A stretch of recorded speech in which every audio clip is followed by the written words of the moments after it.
My ex-best friend said, "I only hang out with you because you make me look hotter." So I showed the group chat of her begging her crush for attention. He laughed in her face, and she left the party in tears. My name's Emily, 24, female. And I swear I can still hear her voice in my head like it's stuck in my skull on repeat. I only hang out with you because you make me look hotter. That's what Madison, my ex-best friend of 8 years, said to me. No hesitation, no laugh to soften it. Just this cold little smirk, like she was letting me in on some inside joke I wasn't sharp enough to get. We met freshman year of high school. She was the type of girl everyone noticed the second she walked into a room. Perfect hair, perfect smile, the kind of laugh that made teachers forgive her for literally anything. And me? I was the background friend. Quiet, acne scars, thrift store clothes my mom patched up twice over. Madison was the hurricane. I was the umbrella she dragged around for convenience. Still, I thought we were real friends. She'd sneak me fries from her mom's takeout bag when I couldn't afford lunch.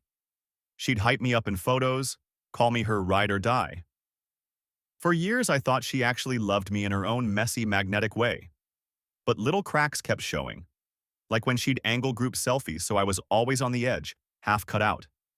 Or the time she accidentally told a guy I liked that I'd never had a boyfriend before, then flirted with him herself 2 days later. It stung, but I swallowed it down. Because Madison had this gravity, you know? When you were in her orbit, you felt chosen. And when you weren't, you felt like nothing. Fast forward to this year. She'd been obsessing over Ryan, a guy in our wider friend circle. Classic golden boy, tall, funny, played guitar at bonfires. Madison was used to guys folding at the sight of her, but Ryan didn't. He was polite, sure, but he didn't chase her. And that drove her insane. I caught her in the bathroom one night, phone clutched to her chest, whispering frantically into the mirror like she was rehearsing lines. I thought maybe she was practicing for a presentation. Later, I found out she was recording voice memos she'd send to him, begging for him to notice her. So when she hit me with that line, "I only hang out with you because you make me look hotter," something in me snapped. 8 years of swallowing comments, laughing off digs, letting her rearrange me into the dull sidekick so she could shine. All of it burned in my chest. And that's when the idea hit me. Because what Madison didn't know was that she'd left her phone unlocked in my car the week before. And I'd seen the messages. After she dropped that little bomb, Madison didn't even blink. She just scrolled through her phone, like she hadn't just gutted me in one sentence. I sat there in her bedroom, staring at the fairy lights on her wall, thinking about how many times I'd defended her, excused her, convinced myself she didn't mean it. But she did. She meant every word. I drove home that night with my hands shaking on the steering wheel. My reflection in the rearview looked like a stranger, eyes red, jaw clenched, lips pressed tight. For the first time, I let myself admit it. I wasn't her friend. I was her accessory. The kicker? She needed me more than I needed her. Madison's entire identity was built on being the girl everyone wanted. Wanted to date, wanted to be friends with, wanted to be. And lately, people were catching on to her act. She wasn't as untouchable as she used to be. Girls in our group whispered about how desperate she was with Ryan, how she showed up to every hangout practically glued to his side. Ryan himself seemed tolerant. Polite, sure, but not interested. And that's when it hit me. Those messages. A week earlier, she'd left her phone in my car. It buzzed nonstop, and I glanced down just long enough to see Ryan's name. Curiosity killed me, and I looked. She'd been blowing up his phone for weeks. Long paragraphs about how she felt a connection, voice memos of her drunkenly crying, even one where she straight up begged him to just give her a chance. His replies? Short. Dry. The kind of LOL texts you send when you don't want to be rude but you're done. I screenshotted everything. I didn't even know why at the time. Maybe part of me already knew she'd cross a line and I'd need proof. Now I had it. I couldn't sleep that night. I kept hearing her voice, that smug little, "you make me look hotter" sneer. My phone sat on the nightstand, those screenshots glowing in the album like a loaded gun. My heart pounded every time I thought about pulling the trigger. And then came the invite. Ryan's birthday. A house party. The kind where everyone in our circle was going to show up. Madison was already buzzing in the group chat, dropping hints about her outfit, claiming she and Ryan were basically a thing now. I watched the lies stack up in real time, each one heavier than the last. I knew what I was going to do. Not out of jealousy, not anymore. Out of sheer, raw exhaustion. Out of the need to finally flip the script she'd been writing me into for years. I was done being the ugly sidekick, done letting her dictate the story. And at Ryan's party, everyone was going to see who Madison really was. Don't forget to subscribe. The week leading up to Ryan's party felt like I was carrying a live wire under my skin. Madison wouldn't shut up in the group chat, sending mirror selfies of her outfits, asking which heels made her legs look longer, talking like Ryan was already hers. Every ping of my phone was another reminder of those messages I had saved. I started planning. Not in some grand, evil mastermind way, more like instinct. I knew I didn't want to just shove my phone in Ryan's face. That would look petty. I wanted the truth to land like a grenade, loud, undeniable, and impossible for Madison to spin. So I made sure the screenshots were saved in the group chat itself. That way, no one could claim I'd faked them. No one could say I was twisting the story. Madison's own words would do the job for me. The night of the party, I stood in front of my closet for an hour. It sounds stupid, but it mattered. Madison always made me feel like a shadow next to her, and I wasn't about to show up looking like an afterthought. I picked a black dress, simple, clean, nothing flashy. But when I looked in the mirror, I saw myself, not her accessory. For the first time in years, I didn't hate my reflection. Ryan's place was already pulsing when I arrived. Music, laughter, that sticky sweet smell of spilled beer, and too much perfume. I spotted him across the room, guitar in hand, grinning while people shouted for him to play another song. And of course, Madison was right there at his elbow, laughing too loud, touching his arm like she owned him. The sight made my stomach twist, not from jealousy, but from sheer disgust at how obvious she was.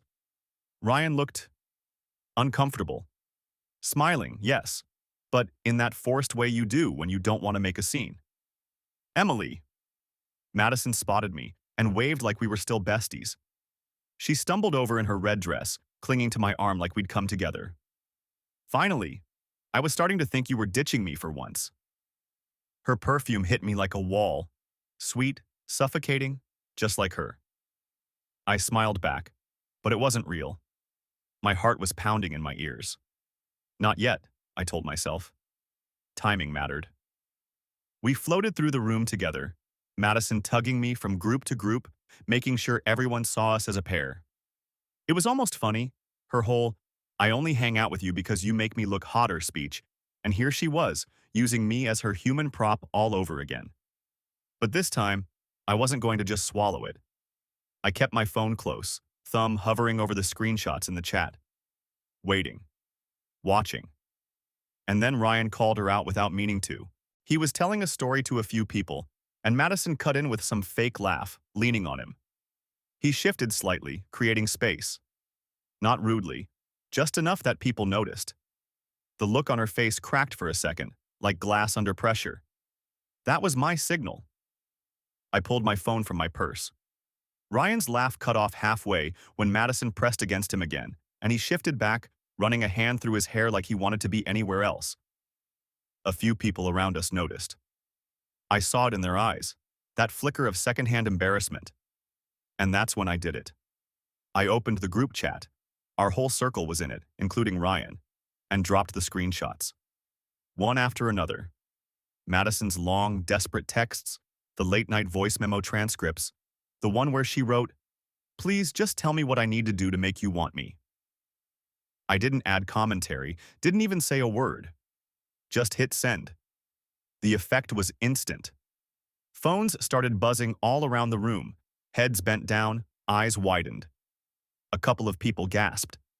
And then Ryan's laugh broke into this disbelieving chuckle, low, sharp, cutting straight through the music. Madison froze. She hadn't seen it yet. She was too busy clinging to Ryan, whispering something in his ear. Then his phone lit up in his hand. He glanced at the screen, scrolled once, twice, and laughed harder. This time, it wasn't polite. It was brutal. "Oh my God, Madison," he said, his voice carrying over the music. "Seriously?" The room shifted. People looked from him to her. Madison blinked, confused, then pulled out her own phone. I watched the color drain from her face in real time as she saw what I'd sent. Her hand shook. "Who the hell?" She stopped mid-sentence when she looked up and saw me. Her eyes went wide, glassy with panic. "Begging me to give you a chance?" Ryan said, holding his phone up like proof. He wasn't cruel exactly, just brutally honest.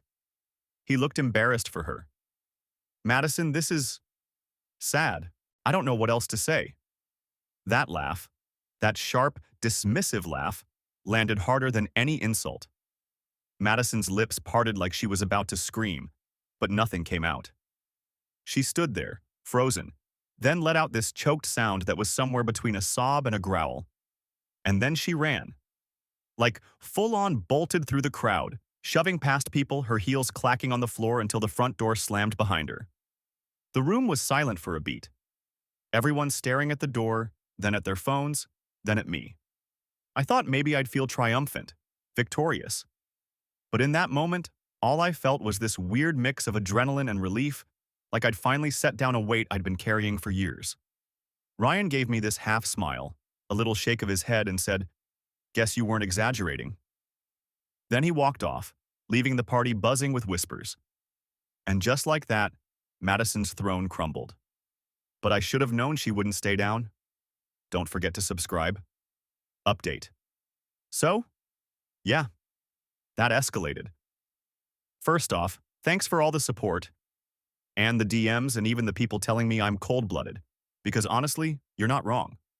I didn't expect this to blow up the way it did. I figured maybe 20 people at a party would remember Madison's meltdown and move on. Nope. Screenshots have a way of living forever. By the next morning, I woke up to 3 missed calls, 5 angry texts, and 1 voice message from Madison that was basically just her sobbing and screaming, "You ruined my life," on repeat. Not gonna lie, I replayed it twice. The group chat has been chaos. Half the people are roasting her. One guy said she speed ran her own downfall like a glitch in a video game. Another girl, who's always been quietly bitter toward Madison, dropped a popcorn emoji and hasn't stopped reacting to everything with laughing faces. The other half are awkwardly defending her, saying I went too far, or that everyone's desperate sometimes. But the wildest part?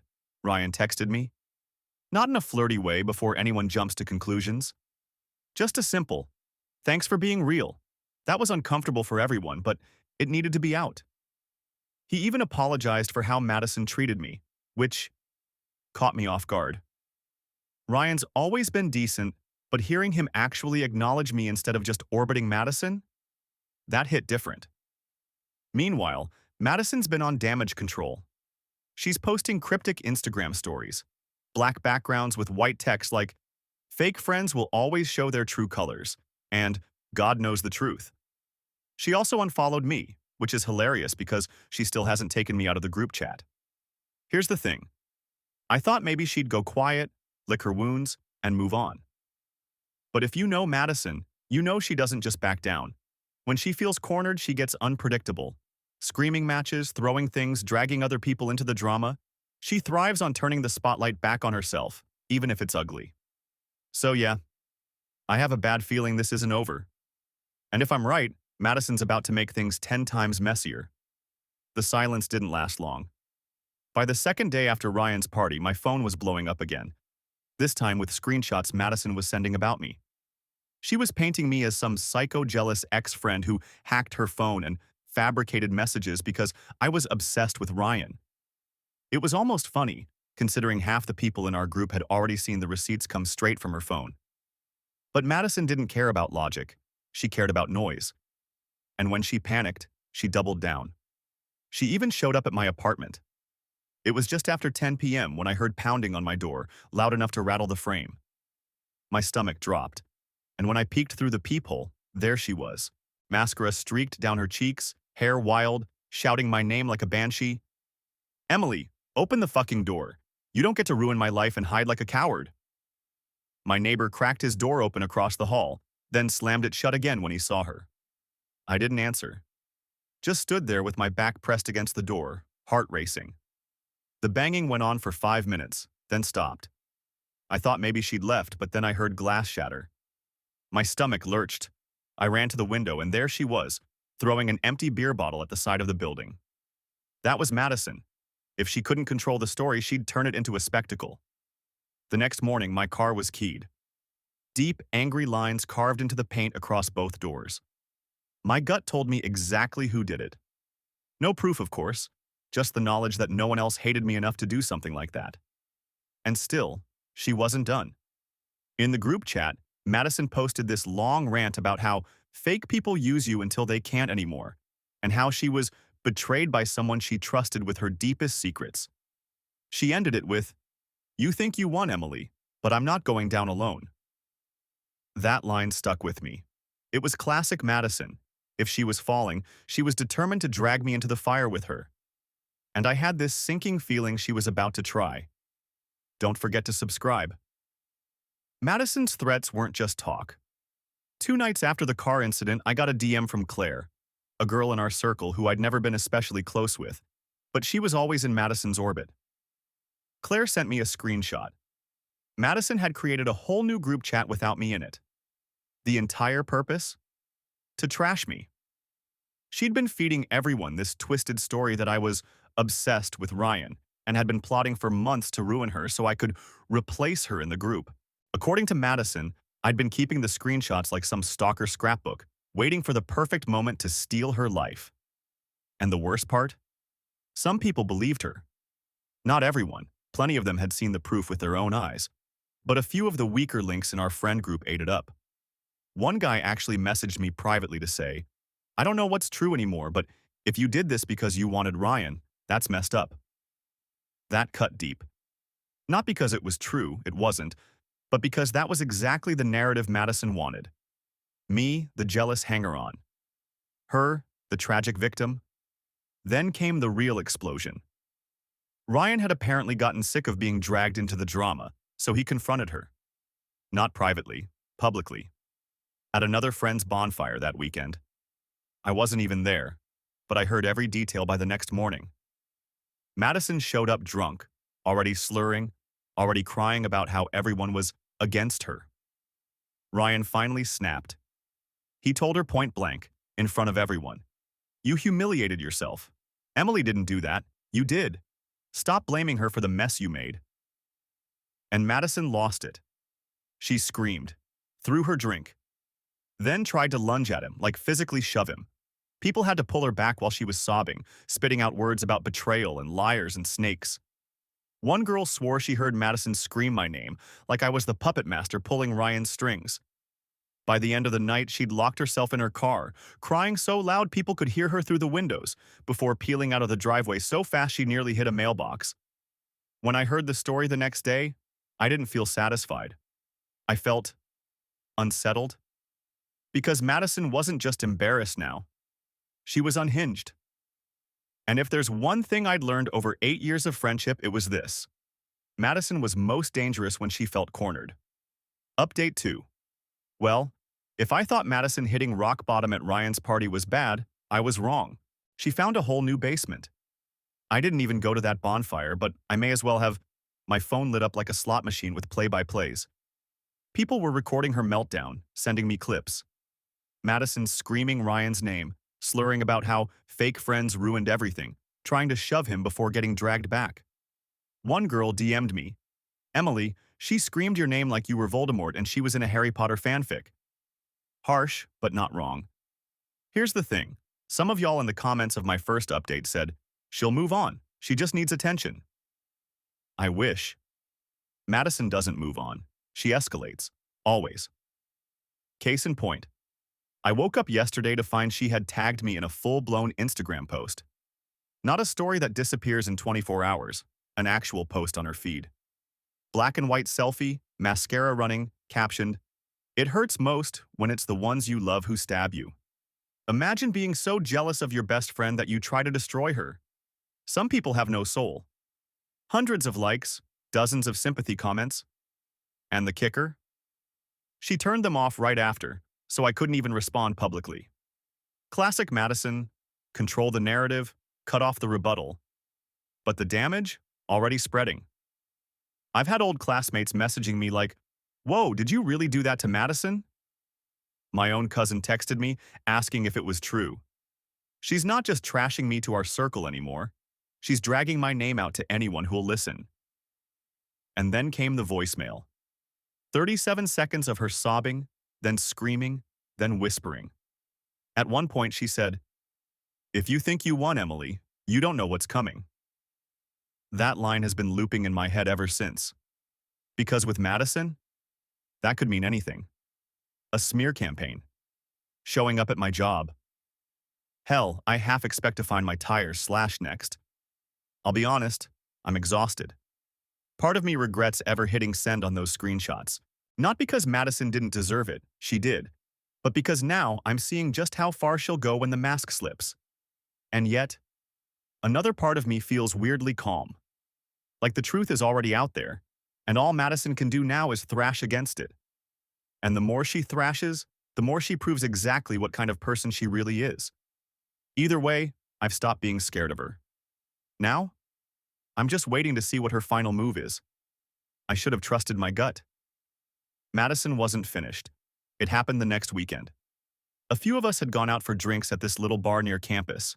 Just me, Claire, two other friends who'd been slowly pulling away from Madison since everything blew up. The mood was light for once. We were laughing, passing fries back and forth, actually enjoying ourselves without Madison's drama sucking the air out of the room. Then the front door slammed open. She walked in like a storm, hair wild, eyes red, cheap wine clinging to her breath even from across the room. And she locked onto me instantly. "Emily," her voice cut through the music, sharp enough that half the bar turned. "You think you won?" My stomach sank. She was drunk, swaying as she stomped closer, shoving through tables like they were obstacles in her personal stage play. People stared, phones came out. "You humiliated me in front of Ryan. You ruined my reputation. Do you feel good about that?" she screamed, her voice cracking on the last word. I didn't move. My friends tensed beside me, but I just sat there, hands in my lap, pulse racing like a drumline in my ears. She reached our table and slammed her hand down, rattling glasses. "You're nothing without me, Emily. Nothing. You've always been jealous. That's why you did it." And then, she grabbed my drink and threw it. Cold soda splashed down my dress, soaking my lap, dripping onto the floor. Gasps rippled through the room. Madison was breathing heavy now, chest heaving, eyes glassy and wild. That was the breaking point. The bartender stormed over, voice booming. "Out! Now!" Two guys from another table stood up too, stepping between us like bouncers. Madison tried to push past them, shrieking my name, but they dragged her toward the door. She fought the whole way, screaming, crying, kicking, her voice echoing off the walls. "You'll regret this, Emily. Everyone will know who you really are." The door slammed behind her, and just like that, silence. My hands were shaking so bad I nearly dropped my phone. My friends stared at me like they weren't sure if I was about to cry or laugh. Truthfully, I didn't even know myself. Because in that moment, watching Madison get dragged out of the bar in front of a dozen recording phones, I realized something. She wasn't the hurricane anymore. She was the wreckage. And I didn't need to fight her. She was already destroying herself. The videos hit Instagram before I even made it home. Someone had recorded Madison's entire meltdown at the bar. The screaming, the drink throw, the way she was dragged out kicking like a toddler. Within hours, it was everywhere in our circle. People who hadn't spoken to me in years were DMing me like, "Holy crap, was that real?" This time, Madison couldn't spin it. There was no way to frame herself as the victim when the evidence was her own voice cracking into hysteria, on repeat. By Monday, she'd gone silent online. No stories, no cryptic captions, nothing. Her feed, usually a curated shrine to her own perfection, was frozen. A couple of mutual friends told me she'd dropped out of every group chat, even deleted her TikTok. One said she'd gone back to her mom's house to get her head straight. For the first time in 8 years, Madison wasn't the center of attention. And me? I felt lighter. Not smug, not triumphant, just free. For years, I'd carried her weight, let her dictate the way I saw myself. But now, the whole facade had cracked wide open, and everyone could see the truth. Madison wasn't this flawless, magnetic goddess. She was just a deeply insecure girl who couldn't stand the idea of someone else controlling the story. Ryan reached out again. Not anything romantic, just a check-in. He said, "For what it's worth, you did the right thing. People needed to know who she really is." Hearing that from him, the guy Madison had built her entire fantasy around, felt like closing a wound I hadn't realized was still open. The rest of the group adjusted fast. Some drifted away from her mess completely. Others gravitated toward me, apologizing for buying into her narrative at first. It didn't matter. I wasn't interested in replacing Madison as the center of anything. I just wanted to breathe without her shadow hanging over me. The last time I saw her was by accident. Weeks later, in a grocery store parking lot. She looked smaller somehow. No makeup, hair pulled back, eyes puffy like she hadn't slept in days. She saw me, froze, then ducked into her car without a word. And for once, I didn't feel the urge to chase or confront or explain. I just watched her drive away, this strange calm settling over me. Because Madison had already written her ending. I just made sure people saw the pages she tried to hide. And me? I finally get to be the main character of my own life. No accessory, no sidekick, no prop. Just Emily.